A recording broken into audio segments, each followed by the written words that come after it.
हिमाचल प्रदेश की कांग्रेस सरकार ने चुनाव जीतते ही पुरानी पेंशन स्कीम को लागू करने का ऐलान किया। उससे पहले 4 राज्य इस स्कीम को लागू करने की घोषणा कर चुके थे, पर अब रिजर्व बैंक ऑफ इंडिया ने खतरे की झंडी दिखा दी है। यानी राज्य सरकारों को खबरदार किया है कि पुरानी पेंशन स्कीम लागू करेंगे तो मुश्किल में पड़ जाएंगे, यानी खजाना खाली होने का खतरा है। तो अब क्या होगा? क्या पुरानी पेंशन की आस जुटाए रिटायर्ड लोगों के हाथ में निराशा लगेगी, या राज्य सरकारें रिजर्व बैंक की चेतावनी को अनदेखा करते हुए अपने फैसले पर अडिग रहेंगी?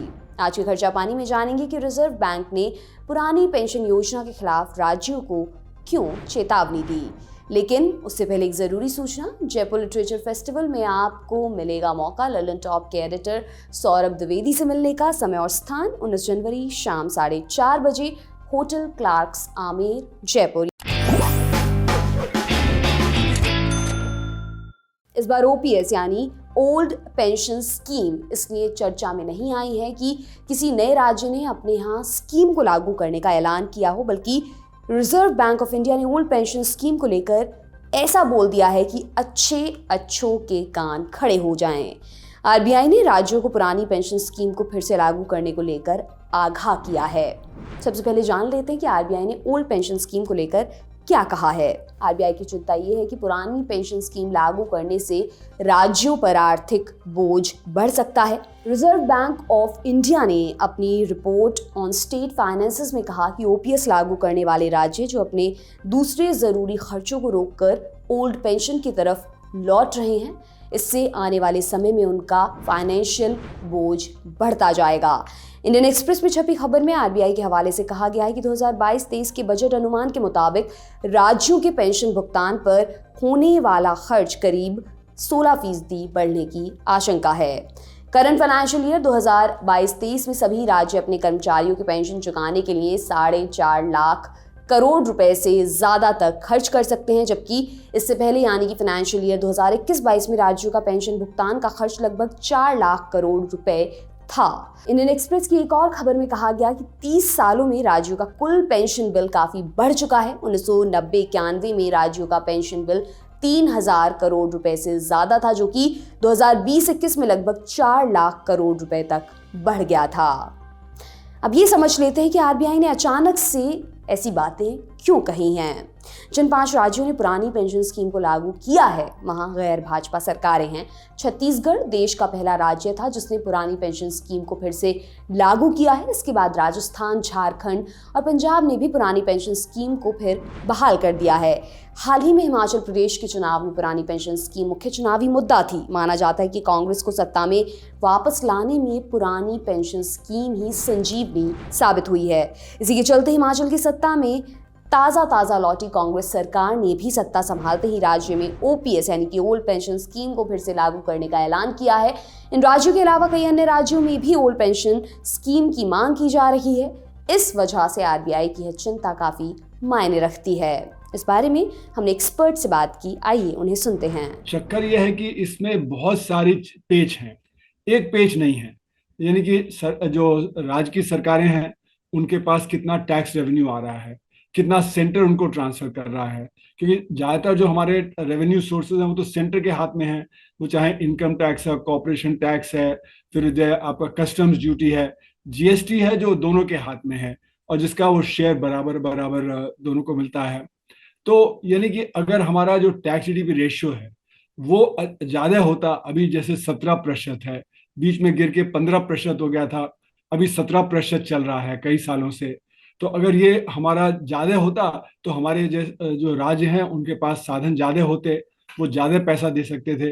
अब उनके साधन तो बढ़े नहीं, अब रिटायरमेंट के जो लोग हैं वो रिटायर्ड ज्यादा लोग होते चले जा रहे हैं, तो इसकी वजह से वो बोझा बढ़ रहा है। तो मेरा ये मानना है कि यहाँ पे रिटायरमेंट एज भी 70 कर देनी चाहिए सरकार को, जिससे कि सरकार में जो लोग रिटायर होंगे वो मतलब 70 के ऊपर और ज्यादा 10-15 साल और ज्यादा एवरेज में जिएंगे, तो उनको उतने ही साल की सपोर्ट देनी पड़ेगी।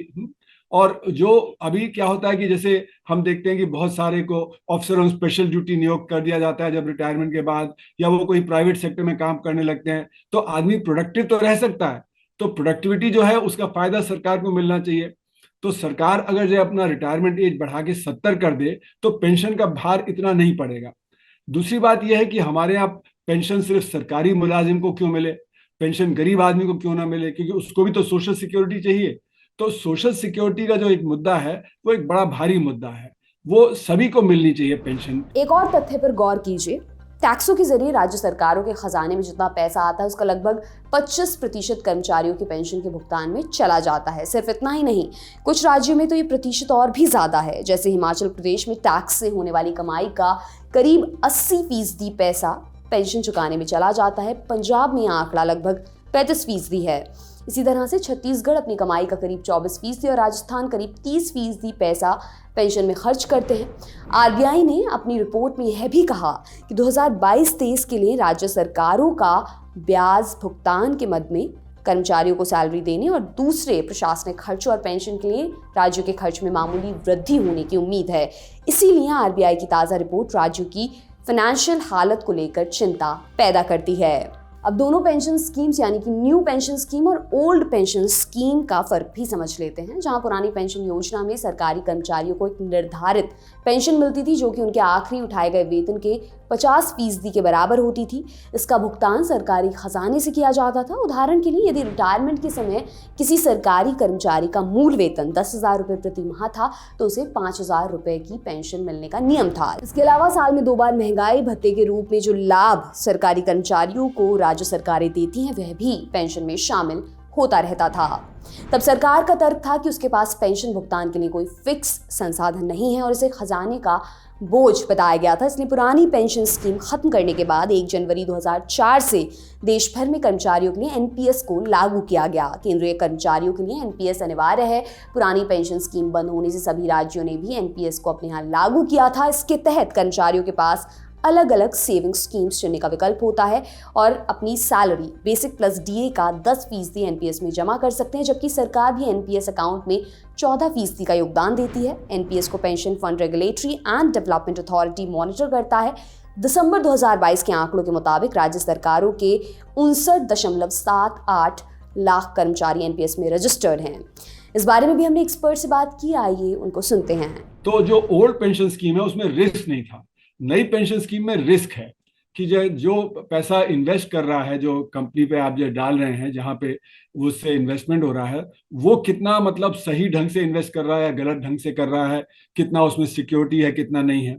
दूसरी बात यह है कि जो आपने आज कमाई की उसके आधार पे अगर आपने 10-12% आपने उसमें डाला, 10-12% सरकार ने डाला और फिर जब रिटायरमेंट के बाद आपको पैसा मिला तो वो पर्याप्त नहीं होगा, क्योंकि दाम बढ़ते चले जाते हैं। तो दाम को कंट्रोल करना भी एक और जरूरी बात है। तो इसीलिए मैं आने वाला था इस पे कि एक तरफ तो मतलब बस सोशल सिक्योरिटी गरीब को भी होनी चाहिए, दूसरा जो दाम बढ़ जाते हैं, दाम बढ़ने से किसको फायदा होता है? बिजनेस को फायदा होता है, क्योंकि जब दाम बढ़ता है तो बिजनेसमैन को ज्यादा पैसा मिलता है, उसकी आमदनी बढ़ जाती है, और जो फिक्स्ड इनकम वाला है उसको नुकसान होता है। तो यहाँ पे जो दाम है उन पे भी कंट्रोल करना जरूरी होगा, क्योंकि तभी जो एनपीएस वगैरह जो काम कर पाएंगे। तो मेरा मानना है कि यहाँ पे एक कॉम्प्रिहेंसिव प्लान चाहिए। उसमें सिर्फ ये नहीं कि आज की स्थिति में आरबीआई कह दे कि उनके पास पैसा नहीं है, उनका बर्डन बढ़ गया है। आरबीआई को अगर कदम सुझाना है तो उनको सुझाना चाहिए कि किस प्रकार से सोशल सिक्योरिटी दी जा सकती है सबको। तो वो ज्यादा मुझे लगता है सही रहेगा, बनिस्बत इसके कि हम कहें कि नहीं ये वो पेंशन नहीं मिलनी चाहिए क्योंकि उससे जो स्टेट के ऊपर बर्डन बढ़ जाएगा। तो स्टेट के ऊपर बर्डन बढ़ जाएगा मतलब कि स्टेट के पास उतने रिसोर्सेज नहीं है। तो क्यों नहीं रिसोर्सेज हैं, वो रिसोर्सेज क्यों नहीं रेज कर पाती है? काले धन की अर्थव्यवस्था इतनी तेज है, काले धन की अर्थव्यवस्था पे अगर आप लगाम लगा लें तो आपके पास पर्याप्त मात्रा में पैसा आएगा कि आप सबको पेंशन दे पाएंगे। ये था आज का खर्चा पानी दोस्तों। बुलेटिन आपके लिए लिखा था हमारे साथी प्रदीप यादव ने। मेरा नाम दिव्यांशी सुमराव है। देखते रहिए दी लल्लन टॉप। शुक्रिया।